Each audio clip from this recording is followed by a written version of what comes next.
Hello, OT friends, and welcome to the Uncommon OT series. My name is Patricia Modis. I'm your host, and I'm so excited to introduce you to today's guest of honor, Michael Dezmin. Michael is an uncommon occupational therapist who specializes in nature and adaptive sports. He is based out of Boston, Massachusetts, and he really grew up serving communities via lifeguarding, camp counseling, swim instructing, and other jobs with a child development focus. He graduated with a bachelor's degree in health and exercise science and a minor in psychology and a master's in occupational therapy. After years of specialization in pediatric occupational therapy, Mike sees the opportunity to start a small business focused on empowering children in the aquatic environment. After experiences with many business models and various leadership techniques, he dreamt of creating a system or organization where one's personal gifts could really flourish. The foundations of the organization were based on developing healthy and loving relationships designed to deeply understand families and help individuals achieve their highest potential. Swimming and aquatic occupational therapy were the initial services that he offered. But the organization now provides a multitude of options: adaptive sports, home OT, winter activities, school OT, and more. Your True Self LLC is an organization that Mike founded and designed to foster personal growth for all who work there through healthy relationships, healthy organizational culture, through fun, play, and adventure, and open-mindedness. Each employee is valued for their unique abilities and embraced for the gifts that they contribute to this world. It is with the strong, supportive relationships within the organization that employees go out into the community to foster healthy relationships with their clients and families. So without further ado, I'd like to present to you Michael Dezmin. Welcome, Mike. Hi, Patricia. Thank you for having me. It's an honor to be on this podcast. Oh, it's an honor to have you. We're super excited to hear about your particular specialty. But as usual, before we delve into all of that, I'd love for you to tell us a little bit about yourself. Yeah. So I am one of three boys who grew up in South Plainfield, New Jersey. And growing up, I definitely was really fortunate to have a mother and a father who were supportive of us being outdoors, supportive of not only our physical well-being, getting to the beach. You know, Jersey's got great beaches, but also making our way up to do some skiing and in the great mountains of New Jersey, which aren't so great, but some nice icy slopes to learn on. And they supported us, in academics and just I feel fortunate to have a family that brought me outdoors a lot. So I think that's a huge influence for me. Yes. So where did you go to occupational therapy school? So I went to OT school after graduating the College of New Jersey for undergrad. I went to Sacred Heart University for my master's degree, and I completed that in 2015. And then I can just keep talking if you want me to keep going kind of along my story, my trajectory to OT if you want me to. Yes, please do. Feel free to take it anywhere. Okay, so I think in undergrad, I really started. I originally wanted to do like psychotherapy or psychiatry. I had thought about mental health was like really in the forefront of my mind. So I thought about being a psychologist, being a psychiatrist, but I also felt like I wanted to integrate the body more into this practice, and so then I did do some shadowing of OTs, or I kind of researched it, and I felt like that was a beautiful blend of mental health and physicality and bringing in the mind and body and nutrition and spirit and all those good things. Mm-hmm. So then I ended up, graduating with a health and exercise science degree to kind of gain that knowledge of the body, and minored in psych to gain that knowledge of the mind. And then, after graduating from undergrad, went to OT school where I felt like, I could blend those two components.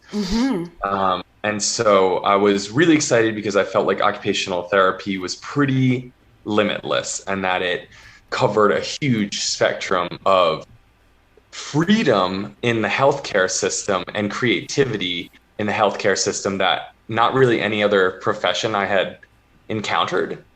So then after graduating OT school, and I'd kind of always been, pediatrics was just like funneled to me from the universe, whether it was like field works or growing up doing camp counseling or swim instruction or working as a lifeguard. I think that the universe was just always surrounding me with like kids, child development. So then I graduated and I was interested in mentorship and learning more. And also I was interested in kind of that freedom again and creativity. So I was referred to a sensory integration clinic that is in Newton, Massachusetts, OTA, the Kumar Center. And they had like an awesome mentorship program, and sensory clinics are an awesome starting spot for foundational knowledge with SI. I think SI is like a really great framework for definitely undoing the judgments of past systems for children and development, that the sensory system gives you a foundation of like, oh wow, why is the child behaving in a certain way? Yes. And so the SI, I think that framework was like really nice. The biggest thing that I think that it does is it creates a space of non-judgment that allows parents to see their children in a different way and curious and understand that their child's experiencing the world in a different way than is typical. Yes. So I went to the SI clinic. That was really awesome. And then I also did a little work in aquatic therapy. And so after 2 years, just kind of in the profession, I lived next door to a family and like had lent them some snow tubes and some like gear to go out in the winter time, like have fun. And we got talking. One of their children was going to the sensory integration clinic that I worked at. They knew that I had experience with like adaptive sports, that I had been doing swimming for a long time. And they then like fast forward 2 years later, they moved, but they had stayed in touch with me. And they knew I had all of this background in sports and swimming, adaptive activity. And then they called me and they said they had an indoor pool and they were interested if I wanted to work with them like in the pool, and they weren't going to the SI clinic anymore. And I was like, that's amazing. Totally. And then the mom was like, and want to work with other kiddos in the pool. You're more than welcome to. And that was just kind of the spark that just one relationship sparked all of this. And all that I'm doing now. So. Oh, that's so great. So can you describe for us the uncommon OT work that you're currently doing? Where are you currently doing this work and the population that you serve, and perhaps identify some needs that you're addressing? So currently in Boston, Massachusetts, we are experiencing the winter season, and we kind of live with the seasons. And I think I really love the cold. I really love the outdoors and trees. And so I'm doing a lot of work right now, actually, at a place called Blue Hills Ski area. And so right now I'm doing a lot of skiing with a variety of kiddos. So right now we are seeing kids with autism, kids with ADHD. I am seeing an 11-year-old who had a stroke last year when she was 10 years old. Yeah, she's amazing. And like really fun, and we're learning a lot, and the joy that she's getting through, and she's always loved skiing. So to connect her with this passion again has been really, really uplifting for everyone. Oh, wow. I'd love to hear more about her sessions and the types of things that you guys do. Yeah, she's a good one to dive into. So she is just like really beautiful family, really wonderful spirit.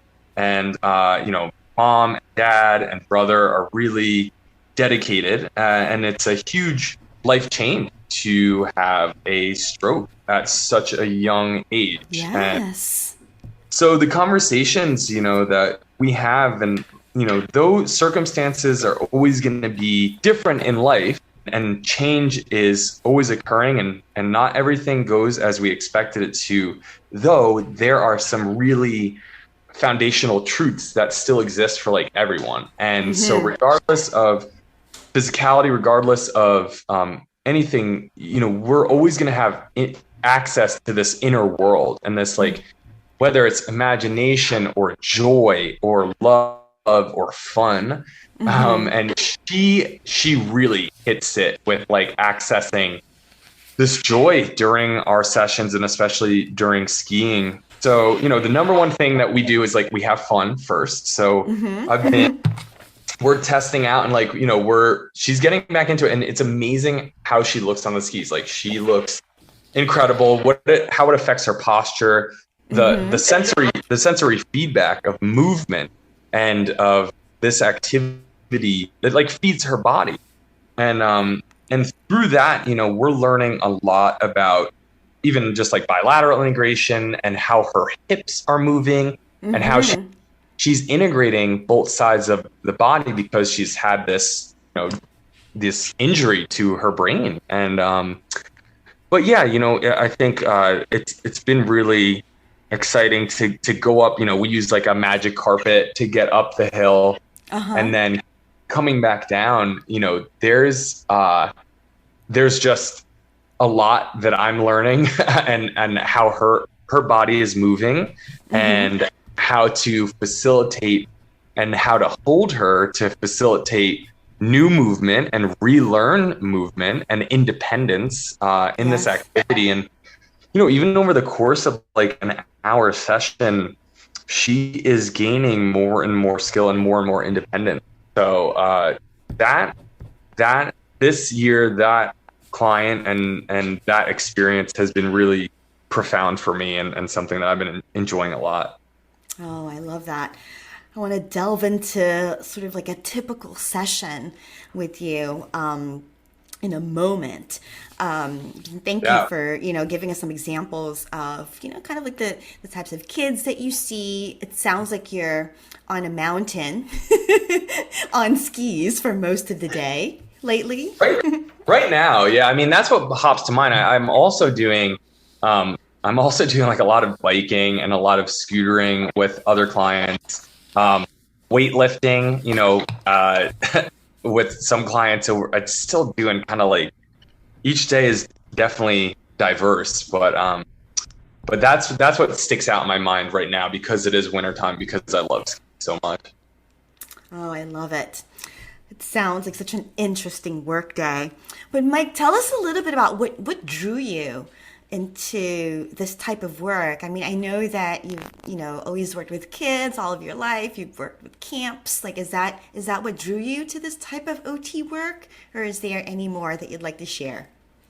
Yeah. I mean, I think it's a combination of nature and nurture. I think that my parents nurtured this freedom and ability to go out into the world. And, as humans, we're like, I was just talking to another client. I was like, if an alien came to this planet and just saw us like strap these wooden pieces onto the bottom of our feet and go down this like, snow, and it's just like so crazy and weird and fun, and there's a lot of freedom in it. So I think what really drew it to me is kind of like my freedom, and my interest in setting people free in their activities, or setting myself free and getting into the flow that like I'm not looking at the clock and being like, when is this over? Like I do feel really present, especially Yes. especially if I'm out on the mountain, or especially if I'm, even in the summertime, if I'm surfing, or even if I'm biking, whatever it might be. I like to be with my body. I like to be with nature. I like to be with friends. And this basically just allows all of that, like friendship, nature, fun, learning. Like that's all of it. That keeps drawing me Ah, back. well, congratulations on integrating really sort of like your own personal passions into your work passions. I think that's worthwhile to be congratulated, and a lot of professionals seek that. So I want to just spend a moment to honor that, the fact that you've found that for yourself. And I know that as OTs, we are kind of programmed into helping others do what's meaningful for them, right? Mm, And here you are, Michael Dezmin, helping others do what's meaningful for them, like skiing, right? And at the same yeah. time, you're intertwining that with what's meaningful to you. How Yeah, amazing. I think that could be true for everyone, even what you're doing right now. Like there's enough space for everyone to just, to be who they're meant to be, to do the things that they like, because we have a need for that in the world. So, even you hosting this podcast, if that's a passion of yours that also fulfills a need for others, it's kind of all just piecing the puzzle together. And there's no reason I think that everybody can't be doing, at least a version of what they're passionate about. And Yes. so hopefully that's what I'm doing too. I'm fostering, we have another therapist who works with us, and she is interested in the dance therapy. And I listened to your podcast Uh-huh. on dance therapy, and that was, freaking awesome. And I gained so much about the connection between emotion and the different types of dancing. And so she's taking continuing education course, and like with some of that inspiration, and after listening to your podcast, I was like, I'm super stoked to hopefully get some more dance into the world, and some more dance through supporting, this therapist and all the kiddos. So, Yes, full circle. absolutely. So, yeah, that was a great episode. And, really the idea of it's if you have an inkling of what it is that you're passionate about, and I know not everyone has that, right? But you knew what it was for you. It's absolutely possible to intertwine that with OT and really create quite a fulfilling and satisfying and rewarding kind of professional experience for yourself, right? And that's part of what we're trying to showcase here on this podcast. So, can you share with our listeners how you got there? I know this is not the end for you. This is an evolution, right? Through your OT evolution. But how did you get to where you are? I know you talked about that one client just sort of reaching out and saying, "Hey, how about coming here?" and sort of self-referring, right? How do you get your referrals? How did you get to where you're at, where you have a company? That's a great question. I think that I had a really good spiritual teacher at the time. Still have her. She's amazing, and she encouraged me to continue to pursue this the energy that I was feeling with this business. and and so I started really really small, and I just put up a couple of flyers at local parks. And What did you they know say? I'm curious. How did you oh market yourself in the beginning? oh god, I mean, they just had this, like, I didn't have like any great pictures of myself, in terms of like I'm kind of like a hot mess looking most of the time. And I know like the kids don't care, but I think a family person would be like, whoa, who's this, like, yeah, Aquaman, caveman. So I had this like old picture of me, that I won an award in Connecticut, like the Connecticut Student Association, something. I think I was like one of two people to apply, and I got it. So, No way. Still, so you won. yeah, so I took that picture, but it was like a much, it was a younger, less haired version of me, and I just popped it on like Microsoft Word and wrote a little bio about who I was. And then I had some accessibility to a pool. And I know that a lot of kiddos, that's an amazing skill. And for my own self and my own journey and what water means to me, that it's somewhere that I was interested in. So I just hopped around to like local parks and put up these flyers. So I did that. And then I also reached out to a parent-teacher association.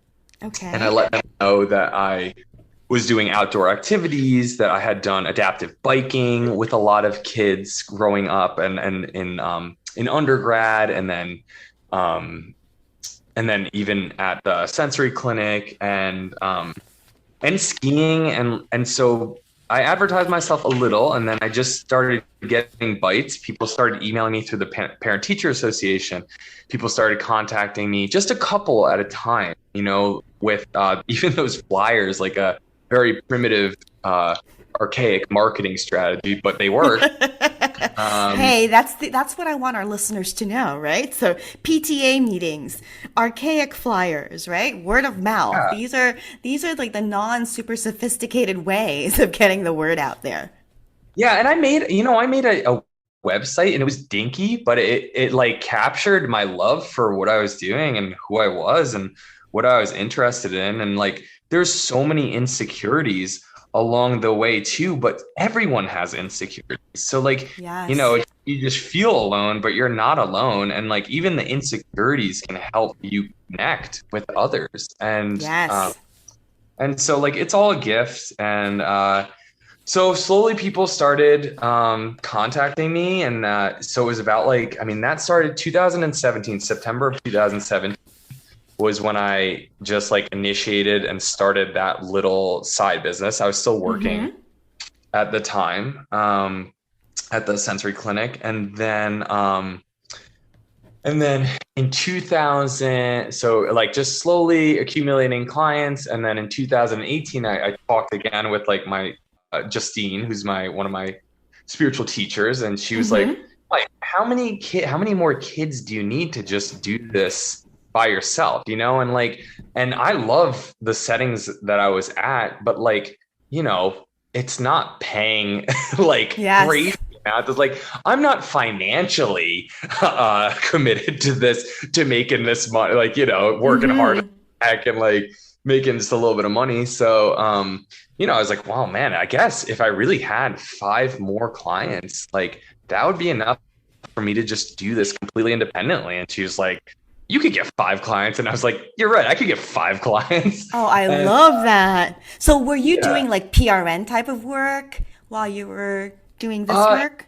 No, I was working full time at the sensory clinic. So I was still doing, and I would do this on the weekends or after work. So like I was definitely working, I was working a lot. But and when it's like your passion, it's not, like parents, they're working a lot. They're with their kids all the time, and so for me, well, I just had this baby, so I guess I'm going to raise this baby, and I really love it. So I'm going to do what I can for it and let it grow as much as it wants to grow. So yeah, the business was my baby, and she wanted to grow, and it was just my job to mother her and father her into what she was meant to be a good parent. A good parent to the company, yeah. So tell us where your business is today. You stopped at 2018. We're at 2022, or 5 years since you started. Yeah. So now.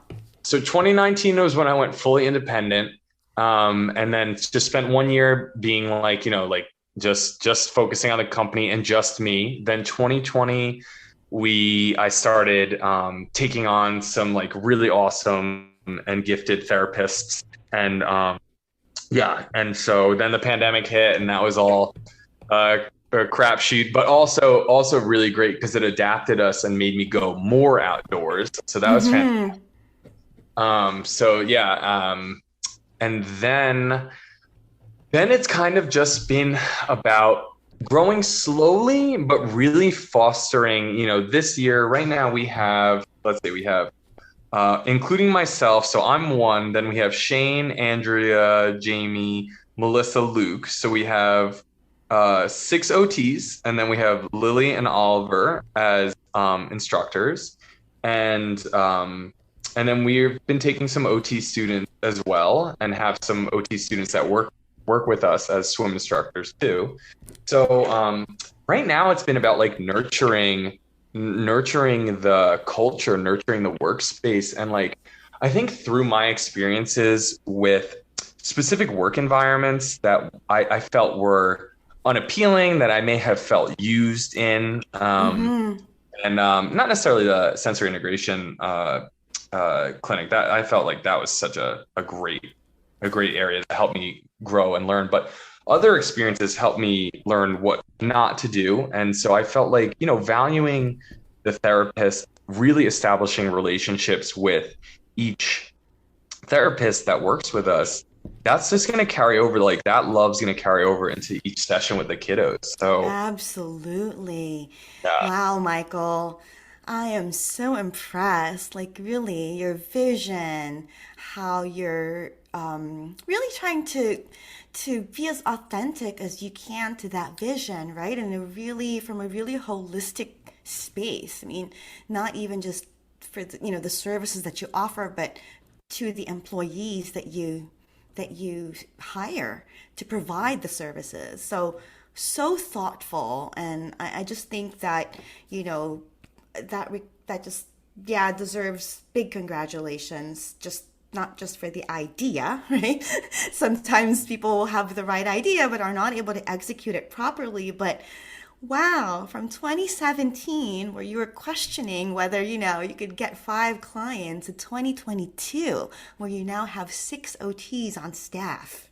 Congratulations to you, my fellow Thank you. OT.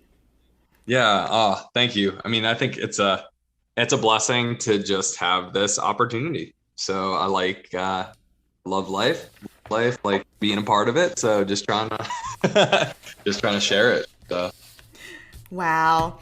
So tell us about a typical session. I don't know, pick your favorite typical session. all Tell right. us about where that might take place. What types of OT skills are you utilizing as an OT? And yeah, what types of needs are you addressing for these kids? Cool. All right. Well, I think, my sessions on the slope are really fun. So I would say that right now that is a highlight, but I kind of already described one of those sessions. So Mm-hmm. um, maybe I will describe another kiddo that I work with, and his sessions are sometimes a little bit longer. So like we will sometimes see kiddos depending anywhere. It could be sometimes it's an hour, sometimes it's 2.5 hours. And Oh, so wow. Okay. so with that, I think we get a lot of really just very real, deep experiences with the families, and then Mm-hmm. also with the kiddos. One of the boys that I work with is just a super loving, super wise kiddo. He's 13 and he has autism. And so a typical session may be going to his house and checking in with, he's homeschooled, and so I might check in with the teacher and have a discussion about how his day is going. Some of his areas that he's really gifted in are definitely gross motor. He's an amazing skier, an amazing Mm-hmm. bike. He really loves slacklining. Oh. He's got incredible balance, and especially when his body is moving, he gets a lot of sensory feedback. So he's like kind of in his strength, his power. Uh-huh. So I'll check in, with the teacher. He has the challenges too that even come with autism, and he has, a lot of gut issues as well, and various amounts of pain. And the parents are really incredible, and the lengths that they go to help him and to support him through these Mm-hmm. struggles of life. So I think, I'll kind of go there, download some information on how he's doing for the day, where he's at emotionally, where he's at physically, and then we will work together, he and I, to find some activities that might be of interest. Sometimes he's able to spell which activity is going to be a fit for his body today. Sometimes he'll verbalize what he's interested in. Sometimes I'll present some pictures of what might be an activity that is best for him. And then we will go and kind of, follow through with these activities that are hopefully going to be beneficial to his body or his day. So we might go to a local park and we may bike there. So he'll help us assemble the bikes and be part of the entire process. And I'll usually have a student with me as well. Okay. So I we love that you have students involved. Oh yeah. Oh my God. It's a very unique, and the students that I've had are they're awesome. I mean, I think it reestablishes my faith in OT, because they're just super connected and super willing. And I mean, it's easy when you have like this, really loving clients. Not every day is so easy. Sometimes the entire day might be pain, but there's still, even with that pain for that child, it's easier when you're together. I think Yes. relationship is huge. I can go through any situation with the right people. I can make it through any scenario if I have the proper support. And so, Yes. I know that's a truth for me, and I believe it's a truth for a lot of the kiddos that I work with. So yeah, we might bike to a lake that's nearby, and then set up the slack line together and work on some balance skills and some strengthening and some regulation and rhythm. We have a training line above the slack line, so like you can hold on to it above if you don't have the balance to do it yourself, which not many people do. But yeah, so then we'll do that. We'll have a snack together. Sometimes we'll meet up with other therapists and their clients and do activities together. So there might be another peer or two there too. So we get social Interesting. aspects. Yeah. And a lot of the kiddos that we work with do have an autism diagnosis, and it's kind of nice to have that peer camaraderie and some Yes. a similar experience. The one thing that has been coming through in our work recently has been this chronic pain, especially for children with autism in their gut.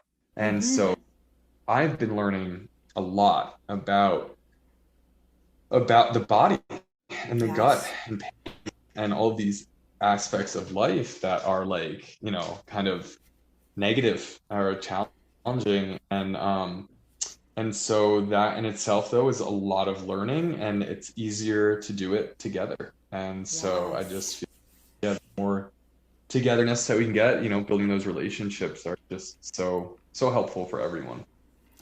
I love that there's really, a variety of opportunities. I mean, you can work with them at home, you can go to the park, you can even, meet with other clinicians and sort of, simulate that kind of group type of intervention. That's fantastic. And, in their natural context, which adds another level of authenticity to things. How do you charge for your services? What are your rates, or do you Yeah. accept insurance? You talked about most are in the autism spectrum diagnosis. Does one require diagnosis to receive services from you? Yeah. So, we're an out-of-network provider. I have went down the route of researching um, different insurance companies and becoming affiliated, and honestly, the requirements, and I don't want to dissuade, because it's sometimes it really would be a match for certain companies. I think with the work that we do, and it being so unique, I'm not willing to try to fit into a medical model and sacrifice the creativity and the freedom and the power that comes with some of the work that we do. Um, Yes. the other piece is, unfortunately, with a lot, reimbursement is not fantastic, and I don't really at Mm-hmm. this point in time, like, it's a whole nother process of being able to actually process like the insurance piece. And this has just been my experience. So I hope I'm not dissuading other people out there from, because I'm sure there are ways to make it really well and with ease. And if you have the knowledge, Mm-hmm. right now we are out of network providers, but we do provide, we provide a detailed invoice with all the CPT codes, and we have, we notes, anything that insurance companies need, evals, whatever it is, we provide it to the parent who can then submit it to for reimbursement. And some like PPO plans get really good coverage of services. Right now, we offer a couple of different rates. Like our primary OT rate is $175, and that includes, that's with the documentation. That's going to be your standard like OT. Well, I mean, standard in the sense that like it's going to require goals, Mm-hmm. documentation, all of the good things that come along with OT. We Yes. also do, for people who don't have insurance coverage, we do adaptive activities, we call it. And so Mm-hmm. it's not going to have the same level of detail. It's not going to have sort of like the evaluation.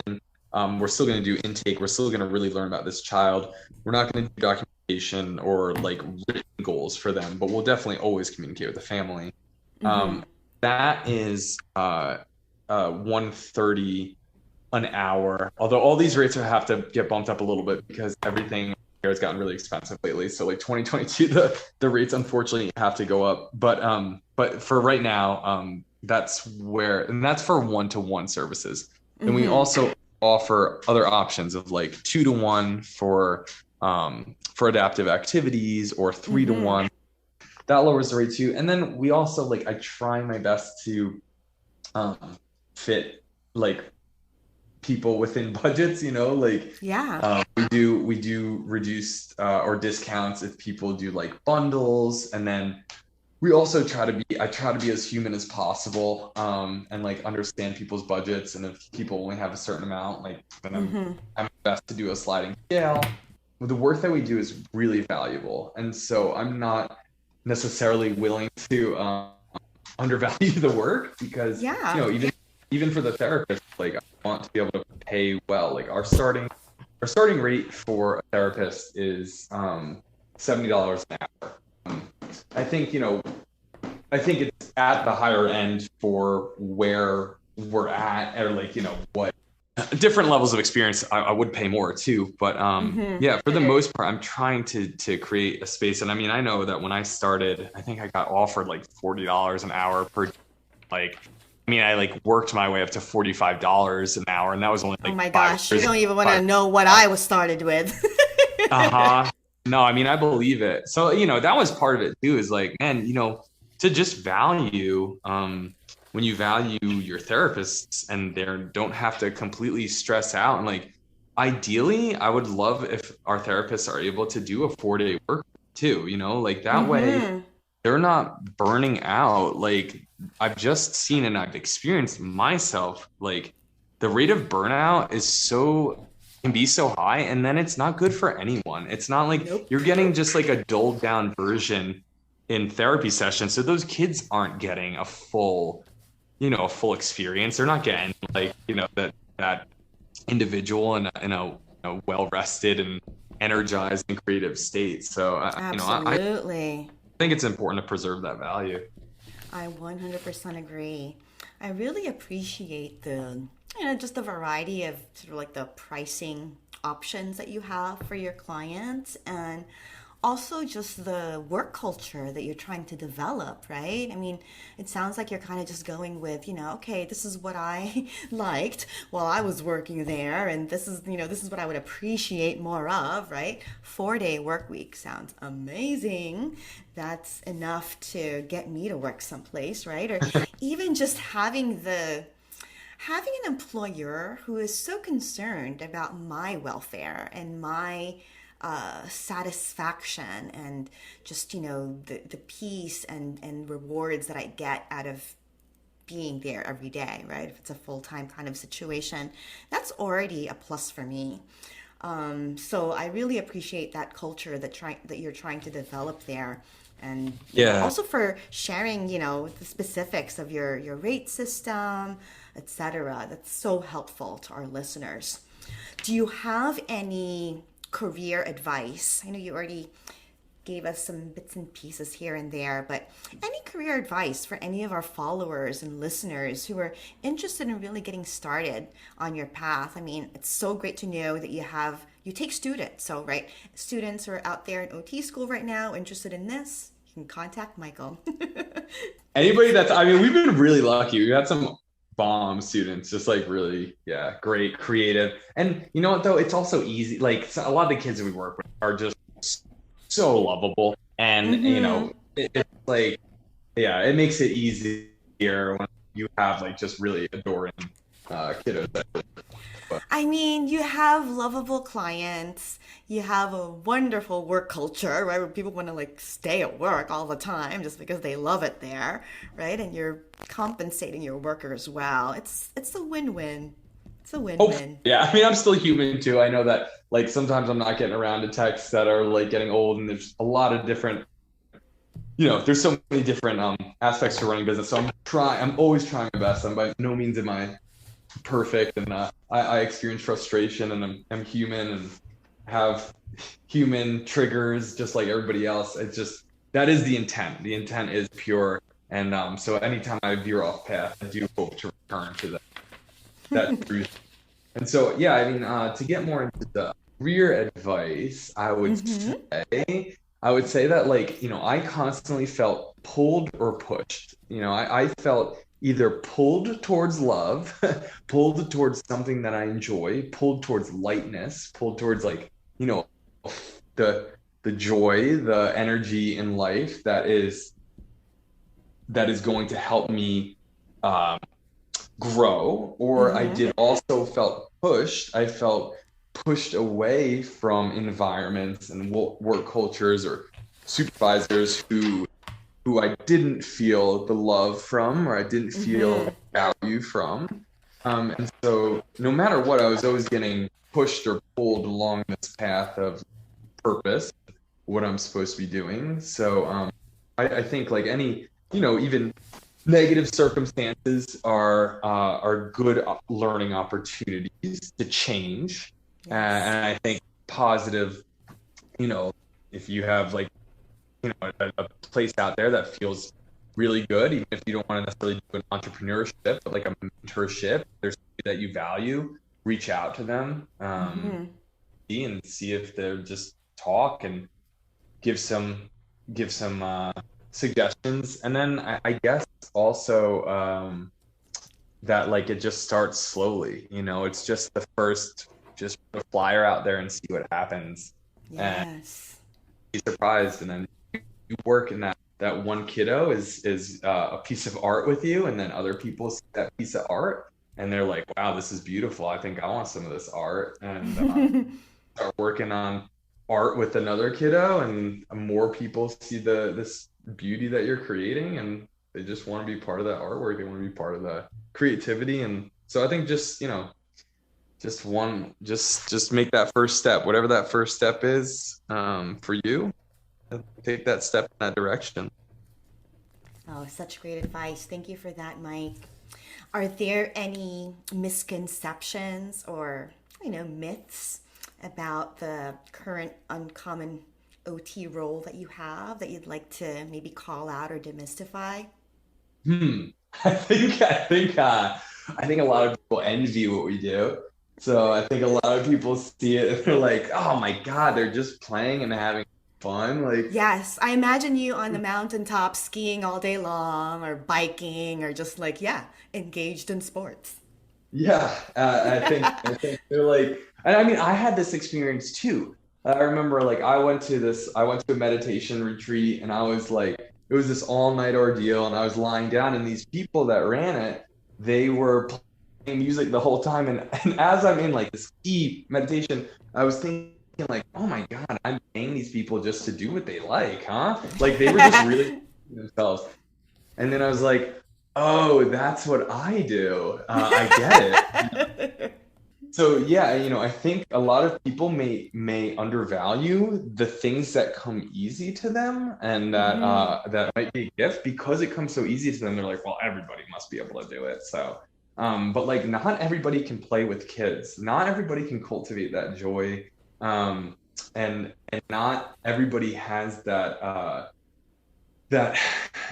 that therapeutic approach Yes. that is so that all of the gifts are built into the delivery. So there's a lot of knowledge and a lot of anatomy and all of these skills that you get in OT school, and all of this knowledge you get.